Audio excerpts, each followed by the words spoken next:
ఆంధ్రప్రదేశ్ రాజకీయాల్లో పింఛన్ల పంపిణీ వ్యవహారం ఎన్నికల స్లోగన్లా మారిపోయింది.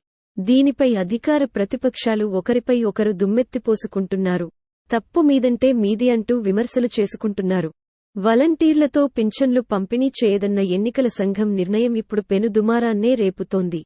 ప్రతి గ్రామ, వార్డు సచివాలయంలో పింఛన్ల పంపిణీ ఉంటుందని అధికారులు ప్రకటించారు. ఇన్నాళ్లు ఇంటింటికి వెళ్లి పింఛన్లు ఇస్తూ ఉండటంతో ఒకే చోటుకు వెళ్లి పింఛన్లు తీసుకోవాలన్న నిర్ణయంపై సర్వత్రా ఆగ్రహం వ్యక్తమవుతోంది. చాలామంది వయసు మళ్లిన ప్రజలు ఉన్నారని వారు కదల్లేని పరిస్థితిలో వేరే చోటుకు వెళ్లి పింఛన్లు అందుకోవడం సాధ్యం కాదంటున్నారు.